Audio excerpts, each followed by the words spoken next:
which look like they're going to come down to the wire, and the Republicans have been gaining some momentum in those races. And so it looks like they might be able to pull out a win.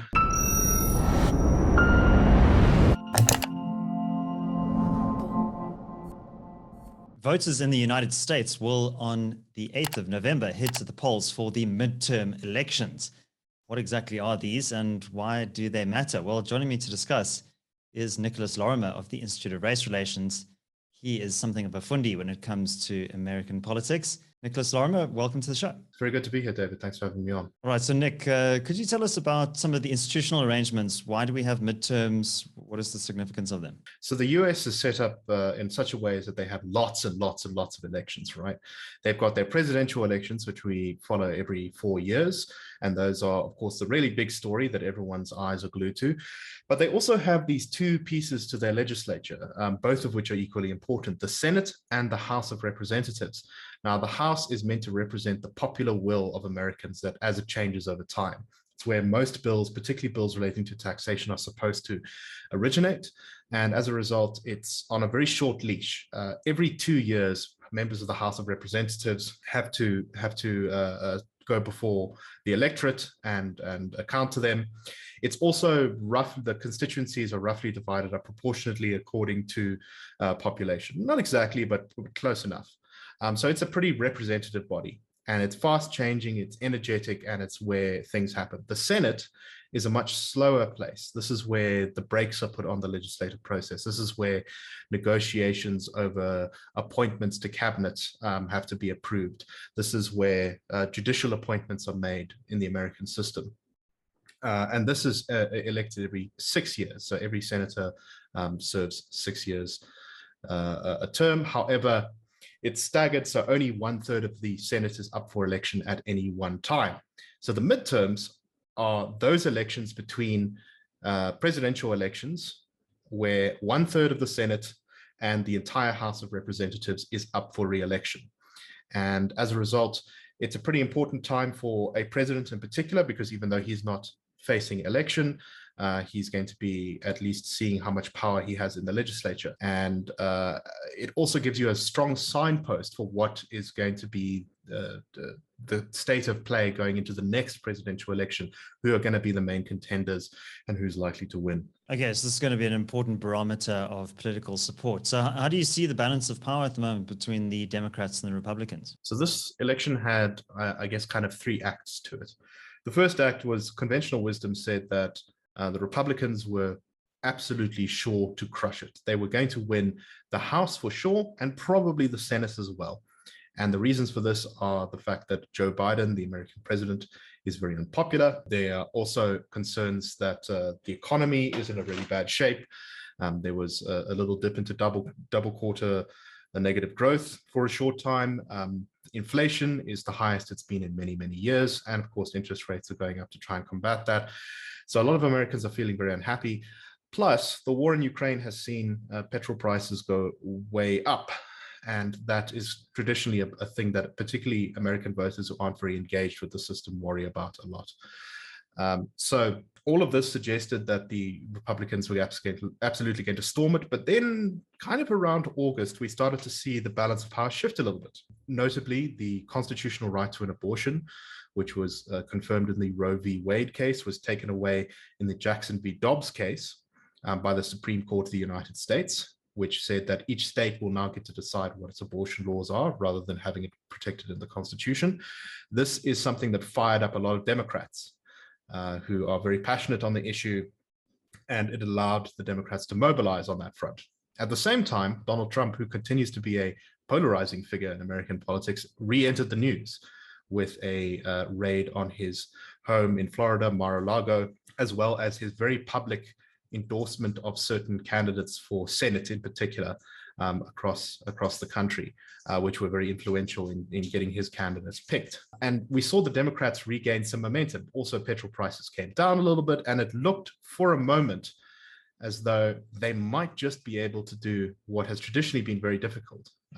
Generally, midterms are very difficult for the party that holds the presidency. I think in the last 100 years or so, there have only been 2 elections, and one of them was after 9/11, where the party that had the presidency managed to pick up seats in the House of Representatives in a midterm. So in this case, they were always going to be running a little bit uphill, and it looks like the sort of shine of this Democratic revival has faded. In the last 3 weeks or so, we've really seen polling, and a bunch of other things suggest that the House is completely or very likely beyond the reach of the Democrats. It's not a sure thing, of course, but it's very much looking like it's going to be an uphill battle.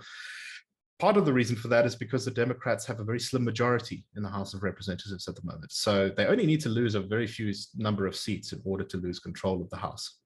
And on top of that, the Senate races have tightened, and it looks like the Democrats, despite having an advantage, which is if you hold the presidency, you get a tie-breaking vote in the Senate, which means that they need one less seat in order to secure control of the Senate. Despite that, it looks like things are beginning to shift against them in the Senate. There's a couple of very close races in a number of states, but the three most important ones at the moment now are Georgia, Pennsylvania, and Nevada, which look like they're going to come down to the wire. And the Republicans have been gaining some momentum in those races. And so it looks like they might be able to pull out a win and gain a slim majority in the Senate. If the polls are off a bit, then they may gain slightly more than a slim majority. So I think it's definitely advantage Republicans at the moment. Yeah, Nicholas, you have authored on behalf of the CRA a report on the US midterms, which we will share with our clients hopefully this week. But in there, you point out that the Senate, there are 48 Democratic senators, plus 2 independents who caucus with the Democrats, plus there's the vote of Kamala Harris, the vice president, who is that tiebreaker. So they would need to be maintaining at least that current balance of power in order to still hold the Senate. But which way do you feel the winds are going to blow this time around, Nicholas? What's your call? What is the polling saying? What does your gut tell you as well? I think, it's always a little bit difficult because one of the issues we've had recently in recent cycles has been a lot of talk about where the polls are off. In 2020, we saw, for example, Donald Trump outperform his polls in a number of states, most notably places like Wisconsin and Ohio, where he got something in the magnitude of 6 to 7% more in the actual vote total than the polling suggested that he would get. That being said, I think that it's very likely that the polls are at least broadly correct, because it's worth noting that when it comes to polling errors, they're not equivalent all over the place. So while as polling was very wrong in places like Wisconsin and Ohio, it was much closer in places like Pennsylvania, where I think it was off by about 3%. And I think it was in Georgia, almost exactly, it was within 0.5% of the actual result. So assuming a similar level of miss this time, I think it's very likely that the Republicans, who've been picking up momentum in the last couple of weeks, particularly pushing on the issue of inflation, pushing on crime, which is another issue in the US right now, as crime rates have been going up across the country, as well as weaknesses in some of the Democratic candidates, most notably John Fetterman in Pennsylvania, who has suffered a major stroke in May. The extent of the medical issues that he was getting from this stroke were not revealed fully to the public until he had a debate against his opponent, the Republican Mehmet Oz, in Pennsylvania. And it became clear that he's still suffering quite a lot from the effects of that stroke. 51% of Pennsylvania voters disapprove of the president's job performance. You have publicly supported many of his policy positions. Are there any that you disagree with? 30 seconds.